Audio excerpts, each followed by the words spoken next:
It wasn't pretty, but kind of in typical Steelers fashion, they managed to win a game they were supposed to win, but also win that game and have their fans and maybe media feel as if maybe they lost.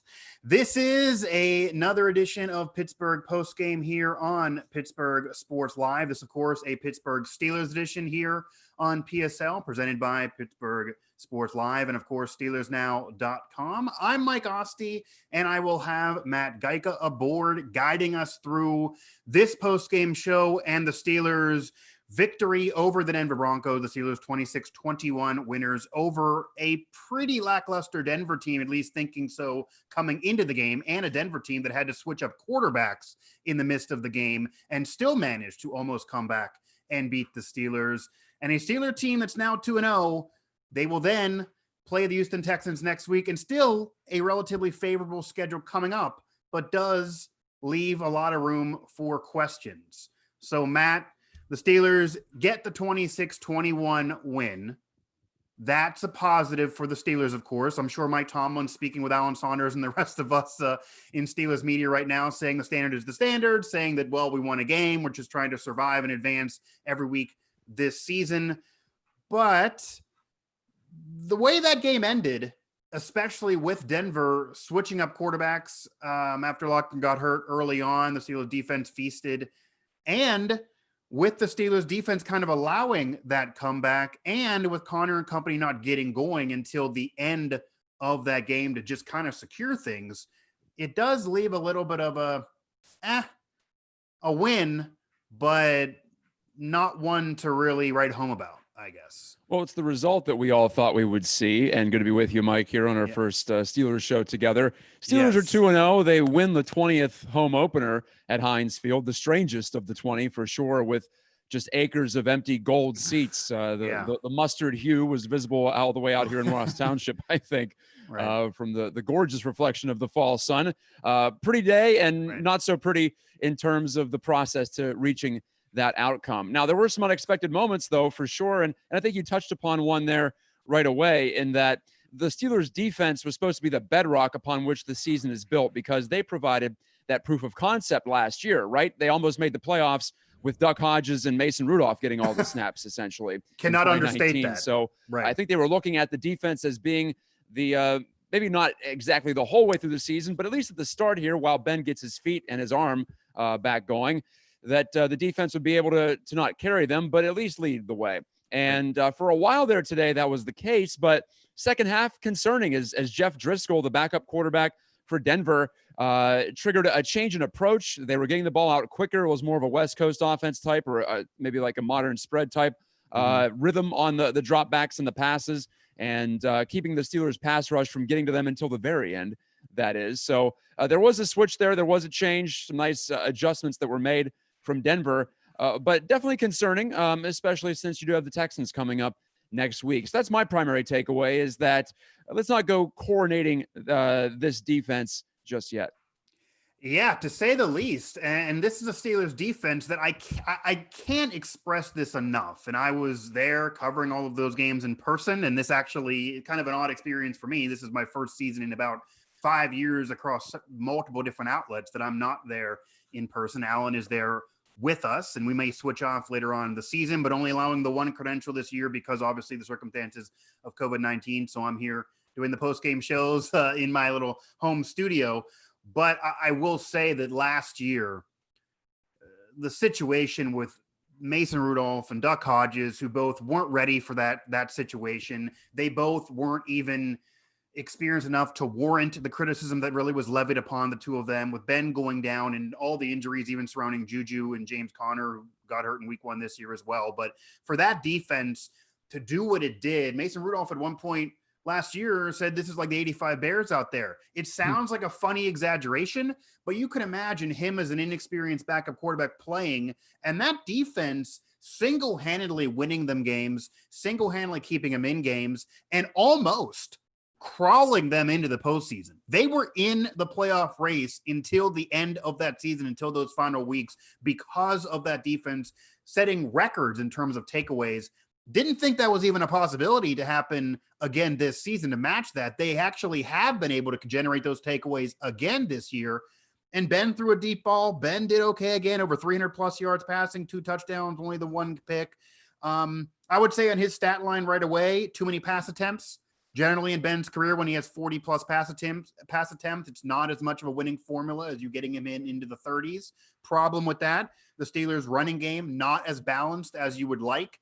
I think people maybe are getting a little bit too persuaded to say that James Conner is back off of the way this game finished and his overall stat line. You saw the broadcasters read the overall numbers, 100 plus yards for James Conner. He was at 3.2 yards per carry until late in the fourth quarter. 60% of his overall run production was from 2 carries. One of those went 59 yards. So he gets over 100.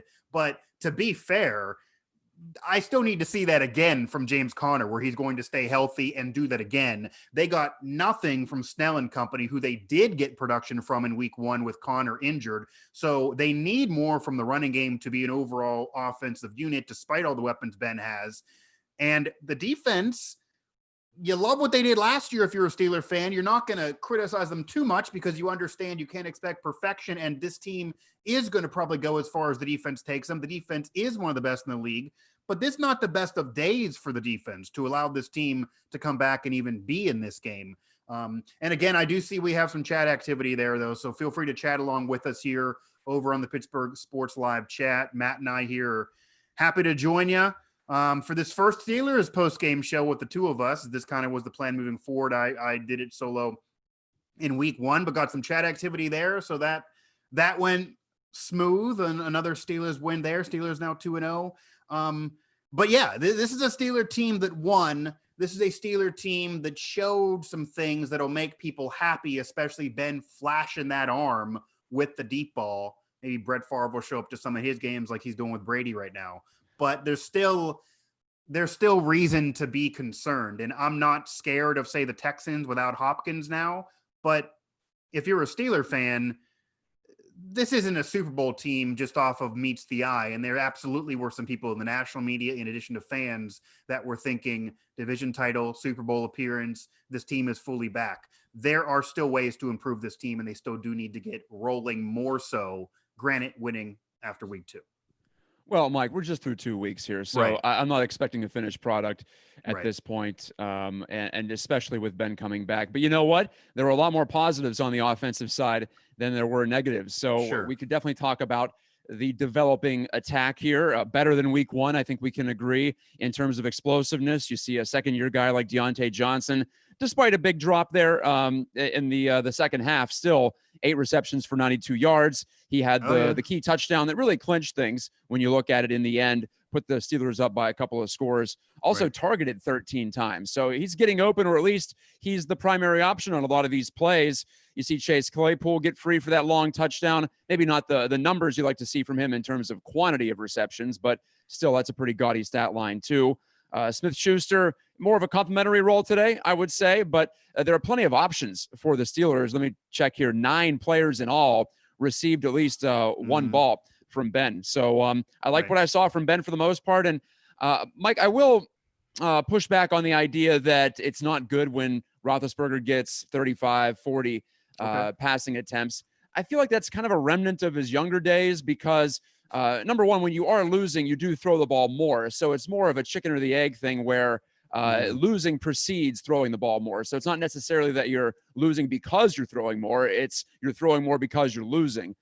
So I don't really buy into that that number that's always thrown out there. It's like the same thing you see when you see a fact put on the screen during a TV broadcast that says, well, teams that rush for 100 yards or whatever, or have a 100-yard rusher or rush 25 times, they win 90% of the time. Well, that's because they are winning, and that's why they rush more. They're trying to kill the clock at the end of the game. So I'm all in favor of Ben putting it in the air, especially because you look at guys like Conner and Snell. They're not game breakers. They're complementary players at best. And Conner's going to look good on the box score, but as you mentioned, some empty calories there at the end. Important runs to kill off the clock, obviously.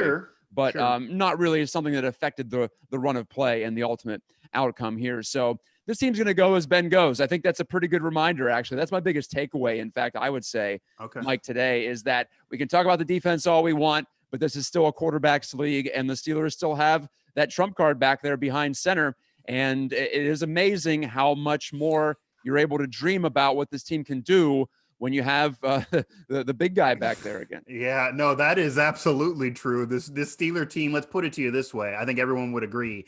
The Steeler team has a fighting chance with Ben Roethlisberger behind center. And while he's up there in age, he is a future Hall of Famer. He gives you a chance to have a more dynamic offense than Mason Rudolph or Duck Hodges did.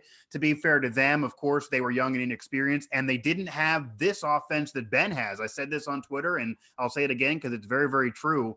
Ben Roethlisberger conveniently picked a perfect roster to have his comeback season, revenge tour, or whatever you want to call it, to end his career on this high note. And it might be 2 or 3 years with the way he's been speaking that he's looking for multiple Lombardis. He actually said that pluralized. We did a Zoom earlier in the offseason. He said, I'm looking for Lombardis. Somebody asked him to clarify, and he said, yes, I said plural Lombardis. So he wants to potentially mask Terry Bradshaw for winning 4 with the franchise. So, yeah, that's a confident Ben Roethlisberger. That's a Ben Roethlisberger that wants to be here. Some were questioning that last year, and understandably that he was looking there kind of grimacing and looking depressed on the sideline while he wasn't playing. I think he has new life and new energy. But also, and I hate to dive into this because this is what I dealt with the first year of Steelers Now on Pittsburgh Sports Live. Granted, it was great for business at the time. I got to feel that there's also a fun-loving side of Ben, because not only is he playing football again, he's doing it with a roster that is just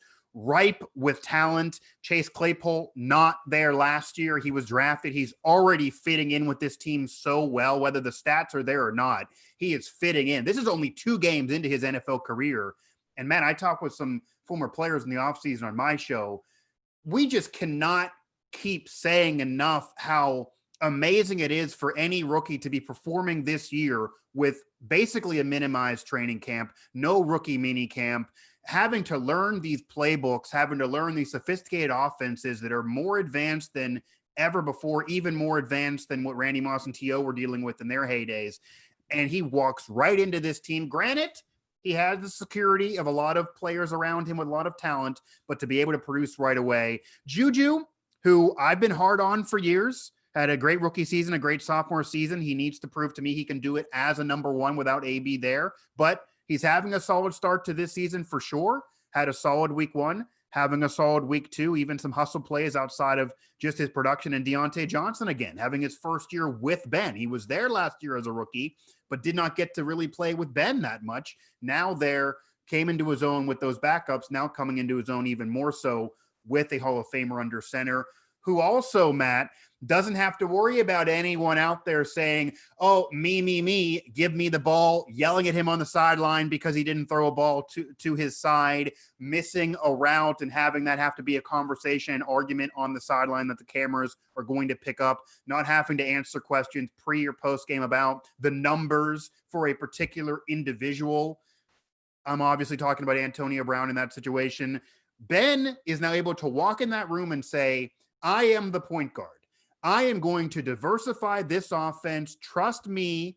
I've done this a long time. I will get you the football if you get open. But if I miss you once, run the same route next time. I'll get you the next time on that same play whenever we run it again or on a different play. But I'm in charge. And all of these players grew up idolizing this man from what they've been saying. They know this man. They watched him. They all can fall in line below him. And I think that's really important for this offense and for Ben this year in terms of his interest level in wanting to play longer and to have success. It is just about football, and he has tons of talent around him. But as we also talked about, Matt, the only thing he does not have around him and will come to roost in the postseason or later in the season when the weather gets colder with fans or not, and when they really get in these divisional games, which will happen in a few weeks, is the running game.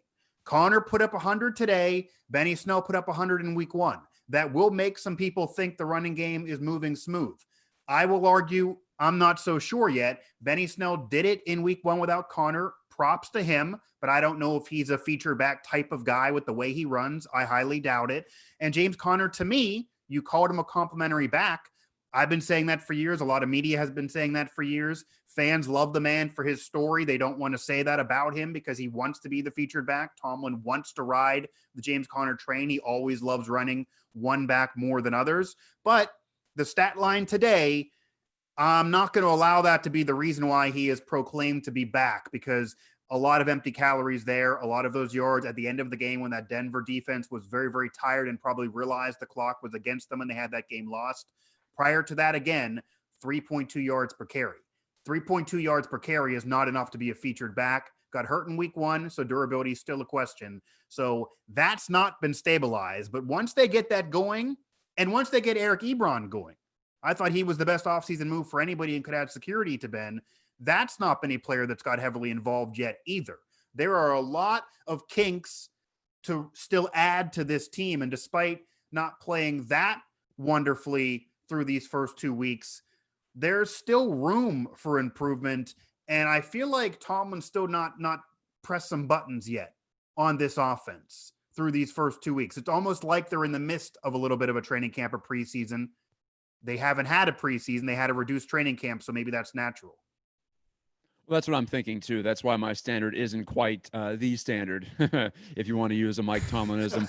Let's go to some of those comments here on our live chat. Again, this is Pittsburgh Postgame on Pittsburgh Sports Live. I'm Matt Gajtka. Mike Asti of SteelersNow.com is with me. Alan Saunders is at Heinz Field talking to the players, talking to Coach Tomlin as well, and gathering all that information via Zoom, as we do in the year 2020, Yeah. and translating that for you. So go to the site. Make sure to check back multiple times today, SteelersNow.com. Bilo says, among Steelers, let's go.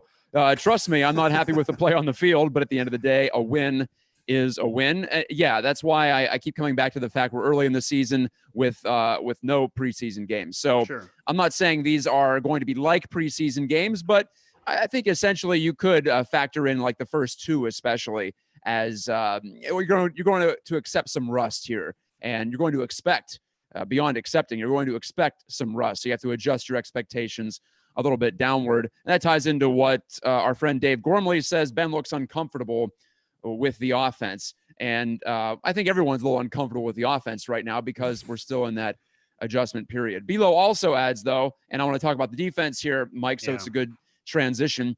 I think opposing offenses will continue to target Terrell Edmunds. Again, that's Bilo's opinion, and that Edmunds has to at least attempt to make a play on the ball. Okay. Edmunds, of course, had the clinching sack on 4th and 2, deep in Steelers territory late in that fourth quarter to wrap up the win. But it's I think, emblematic of the day for the defense, Mike, because you had some big plays, 7 sacks, TJ Watt had 4 tackles in the backfield alone. He's not yet like his brother, 3-time defensive player of the year, but maybe at some he's point looking, there's reason to make that he's on his way beyond just the usual.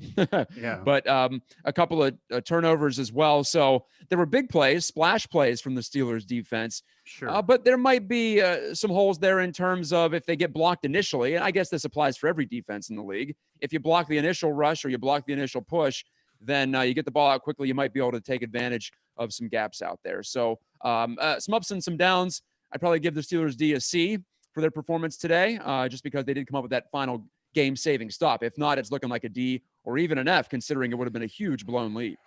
Yeah, and I also will say, talking about, and maybe fans are going to think I'm trying to be overly negative here, but talking about James Conner still needing to see more from him and some empty calories for the Steelers offense, and somebody mentioning that Ben looks uncomfortable, I think it's fair to say he's still learning the offense and everybody there. So it kind of maybe is like a preseason for him since they didn't get that. Same thing for the defense. The defense, yes, another year together. Yes, Minkah Fitzpatrick is there this entire season, but that's also another season, Matt, for defenses to scheme against him and try to eliminate him from the game plan. People are getting paid to scheme against the Steelers just the same as the Steelers are getting paid to produce on the field. So while Minkah Fitzpatrick was a Defensive Player of the Year candidate last year, while TJ Watt is a Defensive Player of the candidate again this year, and many believe, like myself, he's destined to win at least one of those with the way the Steelers defense is schemed. And Bud Dupree has had a better year than many would expect. In fact, a better 2 years than many would expect. He's certainly going to be getting paid tons of of money in the offseason and probably will be long gone. I thought Vince Williams had a solid day. I will say, though, in terms of a weak spot for the defense to maybe improve more if they truly are going to be a playoff team or division champion or beyond that, is the Steelers secondary. You mentioned Edmonds and company in terms of able to seal that game eventually, but two men that I feel like are going to be important for this team moving forward, especially with so many quarterbacks able to throw in the NFL these days, even backups. I mean, most of these quarterbacks can air it out, and you're going to see a lot of passing as these years go by. Steven Nelson and Joe Hayden. And what I meant by empty calories for James Conner, I could say the same thing for Joe Hayden. I get he's up there in age. I get everybody throws the jokes. I can't imagine Cleveland just dumped him a couple years ago. The Steelers are glad to have Joe Hayden. Matt, out of all the athletes I've been around over the years for all these teams, Joe Hayden's one of the nicer guys. You really have a hard time not rooting for him. You want him to do well, and he truly wants to be in Pittsburgh, play under Mike Tomlin, and he's a very popular player for the fans. He got an interception today. So like Connor, he got some numbers. His stats look good. But earlier in the game, prior to the interception, he almost got beat single-handedly for what would have been a Denver touchdown. They actually didn't convert that touchdown because the receiver was tripped up. And the broadcast team at the time even said, I can't believe he didn't break it. It looked like he was tripped up on his shoelaces. It didn't end up being a touchdown. The Steelers defense eventually stopped them. The Steelers win this game 26-21, Matt. Put that touchdown on the board.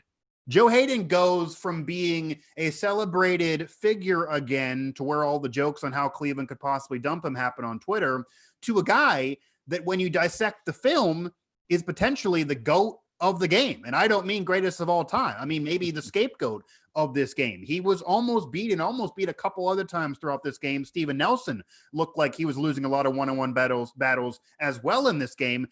They're able to create turnovers and able to get lucky on some interceptions, but it doesn't set them off the hook for what happened earlier.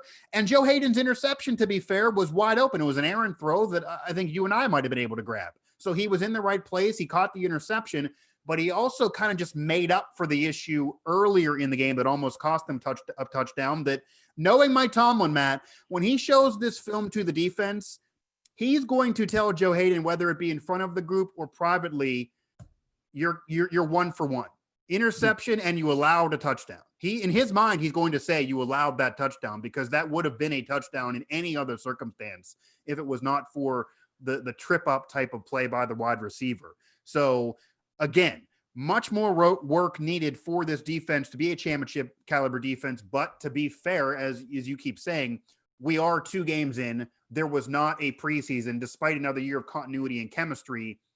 This is still early, and they were able to win, which is the important thing. And really, any of these leagues in this COVID type of year, survive and advance is the main thing, especially in the NFL, where you only have 1 game a week. Talking Steelers, as they are 2-0 with their first home victory of the season. They beat the Giants in week 1. They beat the Broncos in week 2. Yet to dig into the AFC North division, and it'll be at least a couple of weeks before they do that. But here they are, setting a foundation, or at least trying to, for 2020. I'm Matt Gajtka with Mike Asti. Again, continue to give us your feedback. I want to involve a couple of more viewers here. We have James Poole saying that Eric Ebron has to get a little bit better. Right. And so not exactly impressing in the first 2 that much. And he has a history of drops. And I know he didn't go out very well with the Colts last year. He certainly burned some bridges there. So I think Ebron has a lot to prove, even though I agree, Mike, that he does bring a considerable amount of upside and could certainly help prolong Ben's career and make him very effective in the latter years of his career, however many he intends His contract is also favorable in comparison to some veteran tight ends who've been around longer with even better production, like say Jimmy Graham. They're getting paid much more money than Eric Ebron. So when you look at his age and what he's done with Indianapolis, even if you get a little bit of drama, which I don't think will happen, he's been very, very nice to this point. Everyone we talked to has really raved about Eric Ebron. The offensive coordinator Randy Fichtner has talked about, and maybe we'll get to him in a moment, but he's talked about how Eric Ebron with those 2 tight end sets can bring so much to this offense. I do think, honestly, with Eric Ebron, they haven't unlocked him yet. I feel like they're still he's a new player. To be fair, again, not only is this a difficult year for a rookie to administer himself to an offense, even a veteran with a new team. Look at all the veterans with new teams this year. They're all struggling through those first 2 weeks. Even Tom Brady and the Buccaneers switched the entire game plan to fit around him. He's struggling through the first 2 games. It's difficult to join a team, learn those plays, and fit in through 2 weeks with no preseason. He's doing it. He's not throwing up stats yet. Ben's not involving him too much yet. I think it will happen. He's still blocking well. A lot of film out there from our Nick Farabaugh and with Steelers Now from week 1's on our site, in which he talks about Ebron blocking exceptionally well in week 1, which is more than you'd expect normally from Eric Ebron, a pass catching tight end. I think the 2 tight end sets will happen. I do think he'll be unlocked later. I do think it'll be a great offseason move. I think he's fitting in and loves being in Pittsburgh. I don't think there will be any locker room cancer issues like Indianapolis media likes to bring up. It's almost kind of like the Toronto media brought up with Phil Kessel. That almost gives me the vibe. I've caught none of that from Eric Ebron when I've been around him or zoomed around him, I guess is the better phrase. But he has not put it together yet. So there's nothing for anyone to say, to any fan to say about him other than just taking my word for it, which I'm sure they don't want to do. So we'll see. Well, let's talk about things the Steelers overcame, because if we are going to admit there will be some mistakes here early on in the season, they did get past them in a lot of ways today. And one of those might have been officiating, depending on your opinion on it. The Steelers, in fact, let me pull that up. They had over 80 yards in penalties, 89 yards on 10 penalties. So there are plenty of those. You might have some quibbles with some of the replay reviews as well. My old friend Walt Flanagan chiming in with that storyline. So they got past that. They didn't let that affect their ability to win the game. Also, of course, as Dave Gormley brings up, the makeshift O-line played well. Yeah. Still no DeCastro, Zach Banner, Stefan Wisniewski on the reserve injured list. So they had to shuffle some things around. Kevin Dotson, the rookie, was in there thrown into the line of fire. And I know the running game wasn't great for most of the day, but they also didn't let Roethlisberger get the grass stains on his back as much as you might have expected in a situation like that. Sure. So there are some positives to be gained from overcoming adversity. Also, Mike, I would say that Fichtner's play call on that 4th and short in the second half, putting the ball in the air, maybe trying to go a little bit deeper than you might like on a 4th and short. I'm not against passing on 4th and short. But that play just never really seemed to have much of a chance there. Yeah, what's the age-old saying? The more things change, sometimes the more they stay the same, and the more things that have changed in 2020, the more they stay the same. With Steeler fans able to criticize and hate on the offensive coordinator of the Pittsburgh Steelers. And Randy Fichtner, he's getting his just due. They won again, but it's not been a prolific offense. It's not been a dynamic offense as much as you would like after 2 weeks. Granted, again, there's no preseason. Ben getting healthy, Eric Ebron new to this team, a rookie there as a receiver who's integral to this team, and Chase Claypool, Juju getting healthy back with this team. A lot of moving pieces that Randy Fichtner has to figure out, namely, again, Eric Ebron. But they're still putting up points at the end of the day.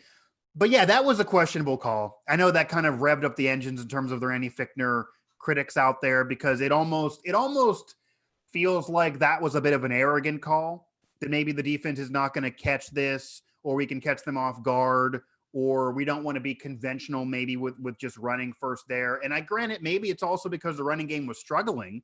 Maybe the play calling more aligns with what I'm saying about the running game, that they are not truly confident in the ground game yet to really rely on somebody. And as much as they said they want to be James Conner, maybe they realize it is not James Conner, and there really isn't a featured back here. So there's not anyone they can truly rely on as a workhorse or even down as a goal line back. They're kind of figuring out roles still, with eventually maybe Snow maybe grabbing that, James Conner maybe being somebody who can get you through the chains.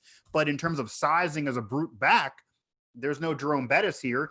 This does go back to in the offseason when I said this would be a reason why they should have maybe went after Leonard Fournette. But that's for another day, because he is not a member of the Pittsburgh Steelers. But that could be part of it, the lack of confidence in the running game. I don't know.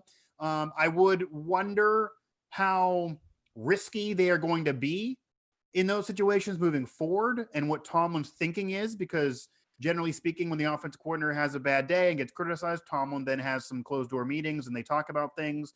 Granted, Tomlin is not the offensive guy that others are, And Ben generally likes Randy Fichtner, and we all know he didn't love the previous offensive coordinator. So that relationship is a positive. One thing, though, Matt, I want to note, and this was brought up after week 1 by some, and I still have not seen a reason to, I guess, not bring it up again after week 2. Matt Canada has been hyped up as this quarterback guru, and the resume is there. Sometimes that's a label that's thrown on people unjustly so.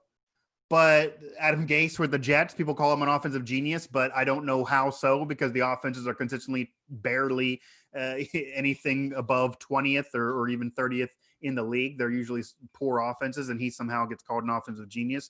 But Matt Canada has done it to success with different quarterbacks, and Ben liking Matt Canada in the offseason, liking a college-style playbook that was going to get in there.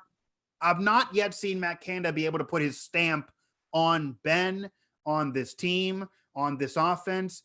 He is not the offensive coordinator, so maybe he cannot. He needs somebody to approve what he is doing.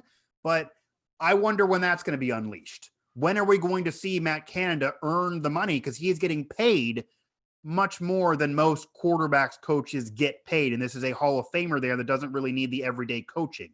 So if you're paying him for his college-style playbook to add to the offensive coordinator, what are you paying him for if he's not going to put his stamp on the team? It's only 2 weeks, because that's probably what you're going to say, but we're still waiting for that. I don't want to pick too much on Coach Randy or the offensive coordinator in general. That's such a cliche for these post-game shows or any kind of talk shows. I hesitate to bring that up, but hey, I felt like that was a pretty important point in the game, and there's always that feel you have to have, right? And well, speaking of 4th and short, our friend Ed K in the comments would love to see more of Derek Watt to get him more playing time. He wants to see the fullback on the field more often. Ed goes as far as to say that fullback is the second most important position in football, maybe in 1995, not 2020.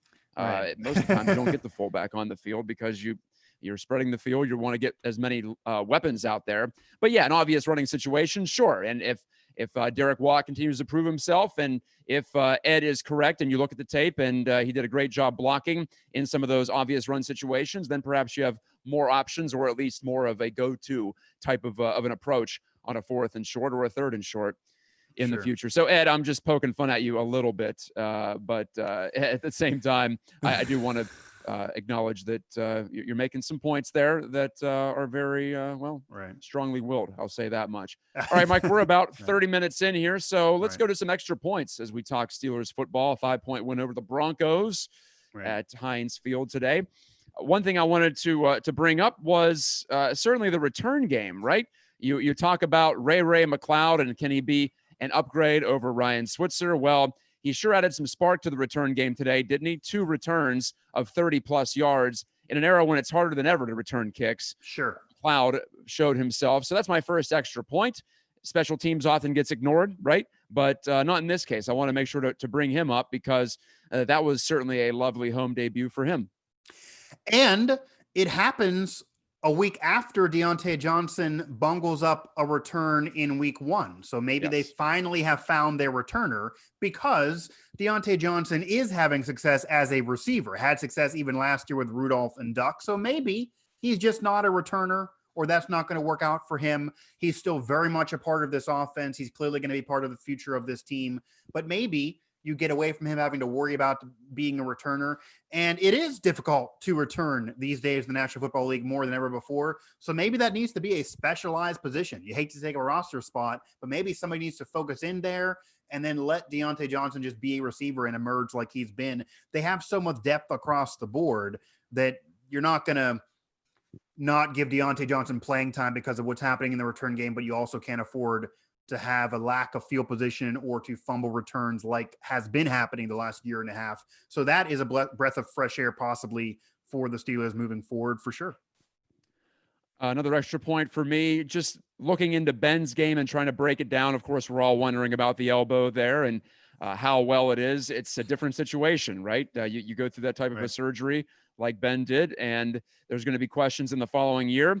And it did take him a while to air it out today. And I wonder if some of these short passes are just to keep that elbow warm and not to put intense strain on it, not to go from nothing, namely to 40 yards, 50 yards down the field. But the bomb to Claypool, that was encouraging. Also, I loved the decision, even though when you look at it from the TV angle, the side view, I was telling Ben to run for that first down on the play in which he eventually tossed the touchdown to Deontay Johnson. So that is a vintage Ben Roethlisberger throw, right? Off balance, on the move, up in the air, off one foot, and putting it right on the money with plenty of authority, too. So I know it wasn't a 50-yard or a 60-yard bomb, but a 30-yard pass or a 35-yard pass in the air, I would say, to a running target while you yourself are running, albeit not quickly. It is Ben Roethlisberger. I thought that was impressive. And another check as far as that checklist, that to-do list, in terms of seeing if Ben's elbow can hold up to the in-game pressure and the in-game adrenaline that you get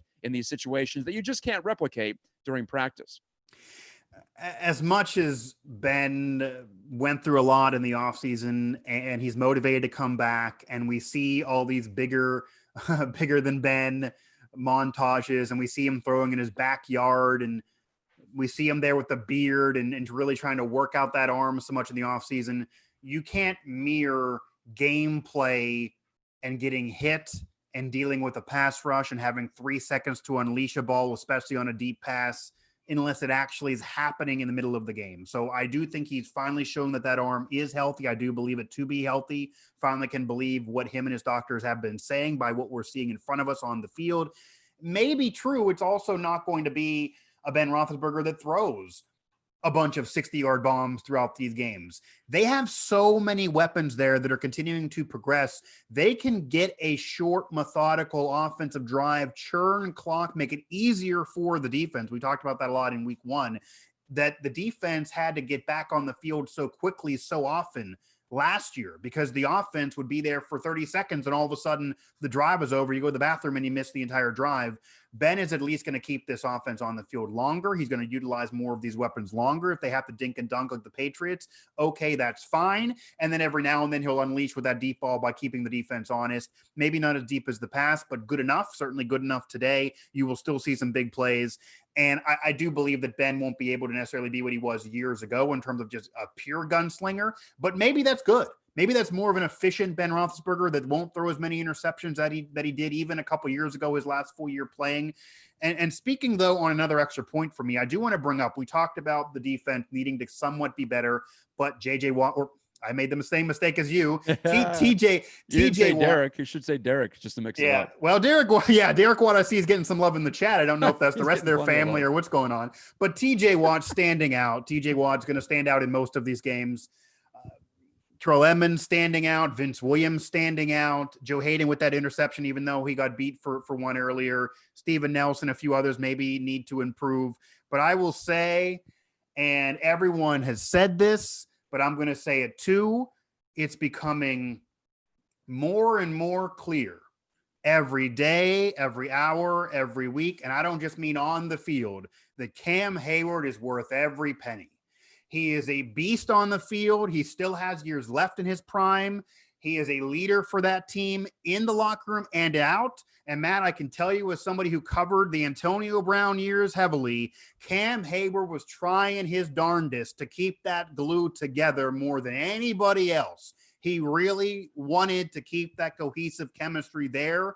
It was harder at times than other times, but he really did put that effort forth. He is a leader for this team. He's almost like a coach on the field, and he is still producing on that field. And then what he is doing just for awareness in the community. He even last week with the drama with the helmet, and we don't need to get into that again, but Cam Hayward was the only one trying to snuff it out to the media. He was the one trying to say, this is the truth, but let's move on from it. I've talked to these players. Let's move on from it.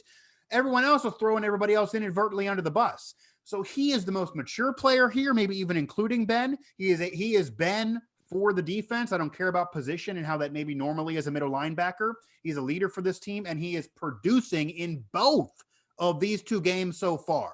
So Cam Hayward is an extra point for me until otherwise, and he is so far worth every penny. Granted, that contract probably does mean Bud Dupree, with all the production we're seeing from him these first 2 weeks, probably is not a Steeler next season. He's going to get paid by somebody, and there's not much money left to pay him for the Steelers. Love giving some love to those interior defensive linemen, especially. I don't know who's more underrated, right, in the game of football, the defensive lineman on the interior or the offensive lineman in general. But I'd probably wager it's defensive lineman just because you always think about pass protection in the modern NFL. So that gives the O-line maybe a little bit more pub, especially the guys on the outside. One more extra point for me. I don't know about you. I always find it amusing that the Steelers, known for their grit and their toughness and their defense, and building through the middle of the field, your Cam Haywards, your Damani Dawsons, etc. Sure. They have done extremely well. It's probably their biggest strength this century has been drafting and developing wide receivers, the glamour guys on the outside. And really, if you go back to the Super Steelers of the 70s, you have two Hall of Famers in Stallworth and Swan. So it's not like it's out of the ordinary for them to excel in that area. But I just find it amusing that if there's one spot where they continue to just pull these, I don't want to call them diamonds in the rough and disrespect their talent, but Chase Claypool, known to some casual college football fans, not all. He played for Notre Dame, so that helps, I suppose. But you get him in the second round, pretty far down the board. And I'm not going to crown him just yet, but a couple of games in, and he's looking like another one of those nice finds from Pittsburgh. So I don't know what they're doing in their scouting department. I don't know what they look at or how they grade these guys, but whatever they're doing, just keep it up in perpetuity because it's certainly working. As much as Kevin Colbert gets criticized for maybe not drafting as well for the Steelers secondary, there's been some good players, but there's not been that many great players with the exception of maybe, of course, Troy Polamalu, a Hall of Famer and company. But from the safeties onward, they have missed on a few guys, or at least maybe could have drafted somebody else that would have been better than who they did put on the Steelers roster. He's been exceptional in terms of drafting receivers, as you mentioned. And this goes back to, it's also a Steelers. This is also, Matt, this is why myself and maybe others of Steelers media believe that if you're prioritizing your money in the offseason, and as much as he's been better through these first 2 weeks, and as much as he is answering critics, and as much as I do admit some of us maybe are too tough on the man for some things that he does off the field in Juju Smith-Schuster, I would not be shocked at all if they let him walk. Because if you keep seeing this production from Juju, he's going to want tons of money, certainly based on who his agent is. I'm not saying he doesn't deserve it or shouldn't go get that cash, but it's either going to be a situation where he's not going to be productive enough and he's not going to be able to do it enough as number one. We will see if that's the case. That would have to go negatively for that to be the case the rest of the year. Or where he is productive again, and then they just have the mentality, like you're saying, Matt, well, we don't need to pay a guy $100+ million contract who's only going to be getting older, when we drafted Chase Claypool in the second round, who nobody thought would be this good this early, even though he's been good and people knew about him. Many were criticizing that draft move. I did 9 hours of draft radio that night. People were upset at the time of that move. I liked it, but it's worked out to this point. Plexico Burress was there. He then leaves for a bigger contract. Ben complains. Eventually, you bring in Santonio Holmes. He catches the game winner from Ben. That's no longer a problem. He then has to leave because of his off-the-field issues with marijuana. You then can replace that production with Antonio Brown stepping up. You see Emmanuel Sanders eventually stepping up for the Steelers. He eventually has to leave. AB goes into his mental collapse and becomes kind of a lunatic. He's gone. Juju's another one. When they drafted Juju, people knew about him because of USC, and you're going to know about players from USC by just even being a casual fan. But it's not the USC heyday recently, certainly not when he was there. And he wasn't a player that everybody guaranteed would produce. And immediately his rookie season was being compared to Randy Moss. So they have really either lucked out or hit the nail on the head on who fits in as a Steeler wide receiver, and they have immediately been able to implant them into the offense. That could also be a credit, Matt, to Ben Roethlisberger. He's not the Brady or Manning of this era, but he is certainly a guy that uses a lot of his weapons when he has them, makes these receivers better. Certainly could be a statement that is said. He really diversifies the offense. He gets the most out of these guys. He does have the numbers. He has the wins, has the rings. He has made it easier to put a receiver on this team and say, go do it with Ben. That's why Deontay Johnson being as good as he was last year, you can't wait to see what he does this year with Ben. And we're seeing that a little bit now. So, yeah, the receivers have just stepped right in there. But that probably means that if I'm having to pay somebody and there's still some guys you want to pay, TJ Watt in particular for the future needs a mega deal, I'm not going to waste tons of money on Juju because you certainly can have the confidence that you probably can replace him and maybe have already replaced him with who's on the roster in Chase Claypool. Well, Mike, let's transition over to, if you have no objections, to our What's at Stake segment here as we look ahead. Steelers again in action at home next Sunday, another 1 o'clock start. Just because of COVID, we're going to get our helping of these 1 o'clock starts. It's like old school Steelers football. And believe me, I'm not complaining. Houston Texans come in. It's part of a stretch of 5 consecutive games to start the season out of division before you see Cleveland and Baltimore in late October and then the bye week in week 8. But Houston, your thoughts on the upcoming matchup and what we might see there? I realize that Houston's still in action here. They're down currently 10-7 to Baltimore as we speak on this Sunday afternoon. And so they could be 0-2. I know a lot of us thought this might be a pretty tough matchup, and it's tough to tell, of course, early on. And they did lose to the defending Super Bowl champs last week. So we'll grade that on a handicap. Baltimore is a tough assignment too. But the Texans should be the toughest test so far, right? I would say the Texans are the toughest test so far, but to be fair, and this is, again, a Texans team that has been very unlucky in terms of their schedule. They did have to start off against the defending Super Bowl champions on primetime Thursday Night Football to kick off the season. They then now have many people Super Bowl champion pick for this year with Lamar Jackson, the MVP that he is, and the Baltimore Ravens. These are great teams. They're having to deal with those first 2 weeks. But, Matt, honestly, while it'll be a tougher test than what the Steelers have seen through the first 2 weeks, I think they certainly are better than the Giants or the Denver Broncos, mostly because those two teams are either inexperienced or riddled with injuries. The Houston Texans are not a team that I think the Steelers should lose to. That's not a team I think the Steelers should have tons of problems with. Yes, Deshaun Watson is dynamic. Yes, he's going to maybe pose problems for you that you would not have seen so far with Daniel Jones or Locke or anyone they've experienced to this point. He's unique. He's very dynamic of a quarterback. Outside of him, this is a Texan team that does not have that many weapons. They don't have the myriad of weapons that Ben Roethlisberger has. He's experienced losing his top weapon in DeAndre Hopkins, who's down there in Arizona, potentially on a contending team with the Cardinals with Kyler Murray throwing him the football. So that's a Texan team that is worse than they were a season ago, certainly on paper. They haven't played that great so far this year, granted to 2 elite teams that they've faced. But that's a Texan team that is a middle-of-the-road team. It might be a tough test because you have J.J. Watt. You do have a strong defense coming at you. Ben will have – that'll be the first linebacker. I guess this is what to look for, Matt. I think what's at stake, Ben's health maybe is at stake. Ben having his progression continue. He's been better each of these two games. That might be at stake. And really seeing if the Steelers can unlock the offense overall with Eric Ebron getting involved, maybe more so in that week 3 matchup with the Texans, because he's going to have to get rid of that football really, really fast with J.J. Watt coming at him. And that maybe is the toughest linebacker he's faced this season, which maybe does involve Eric Ebron more because he wants to dink that out there and get those curl route first downs to that bulky pass catching tight end. Maybe you see the 2 tight end sets finally in this week 3 matchup with another week of preparation as well. Maybe that's what we get. But what's at stake is a conference game. It is Ben's health. It is a team that needs to improve. It is a Texan team that isn't that good, so it is still a favorable matchup.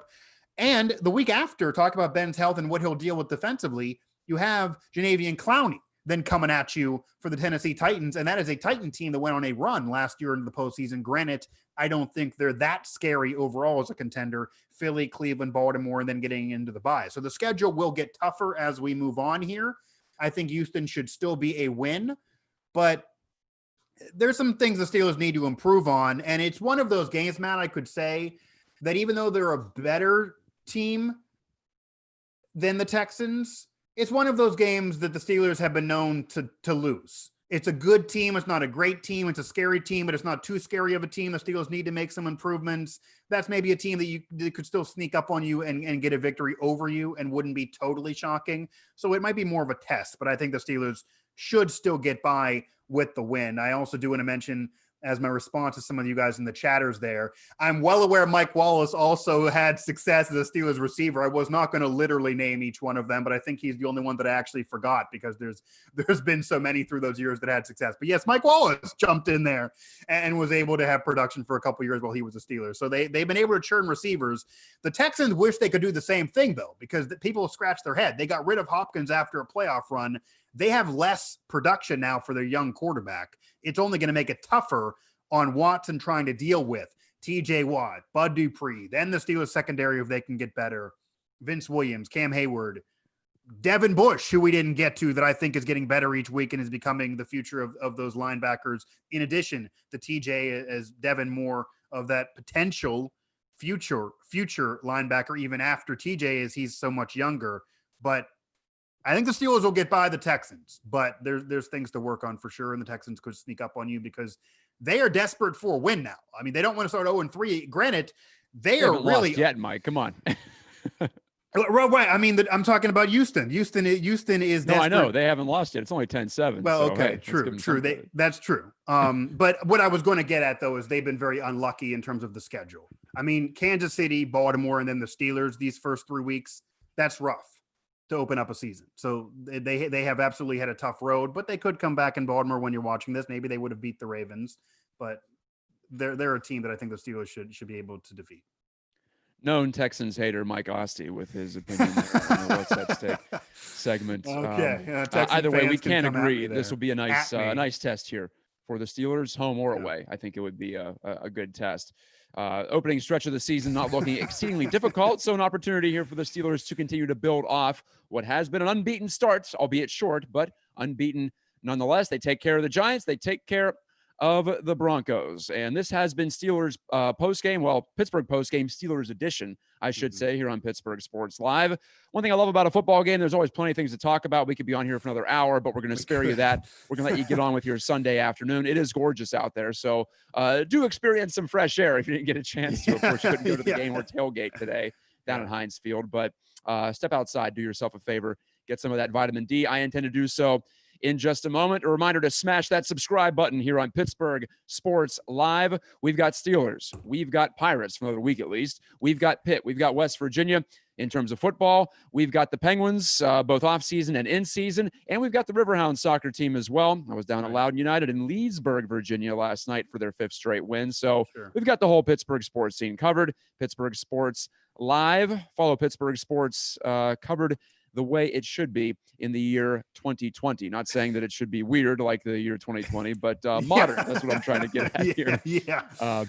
Anyway, Mike, thank you so much. This is a ball, and look forward to talking to you again after Steelers-Texans next Sunday. Yeah, we got another nooner or another 1 p.m.er there with the noon as the pregame prep. So nooner in terms of our Steelers now coverage there, and then the 1 p.m. kickoff. So it's getting conventional in terms of the schedule, maybe harken back to how it used to be. Not as many of those primetime games. I do find it funny. The only season in the last 5 years that I'm not out there exclusively at the stadium, they give you all these 1 p.m. Sundays instead of having to keep me there till 3 a.m. on all the myriad of primetime games they had each of the last few seasons. Not as many this year. A lot of these 1 p.m. games. It'll be another interesting Sunday in the National Football League, and certainly for the Pittsburgh Steelers, a lot of storylines out there. And Matt, I know that you're happy about this. I know I'm happy about this. I brought this up pregame, hoping that this was the end of all of that, at least for the Steelers, and it hasn't really been with my career of Steelers coverage at multiple outlets. We have experienced a week in Steelers football in which we were able to do a broadcast of some kind, and we just talked about the game on the field. There was not any off the field, either antics from an individual player. No controversy needs to be erupted. No narrative need to be created. There's not even any political bantering that needs to happen.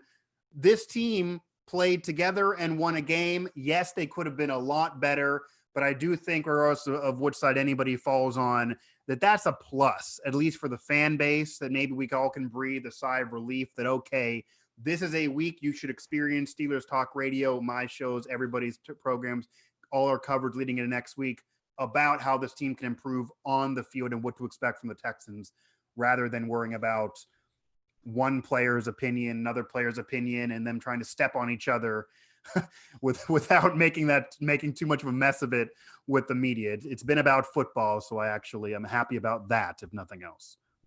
Talking football here on Pittsburgh Sports Live. Catch you next Sunday, but of course we have plenty of Steelers content throughout the week here on the channel, here on YouTube. Like I said, subscribe and also click that little bell button. That gives you the notification whenever we do go live or post a new video there. For Mike Asti and for all the rest of you who watched, great live numbers here. I'm sure we'll continue to see those views pile up with the archive version too. I'm Matt Gajtka saying good day, good Sunday. Have a great rest of your weekend, and we'll talk to you next time with another Pittsburgh Postgame on Pittsburgh Sports Live.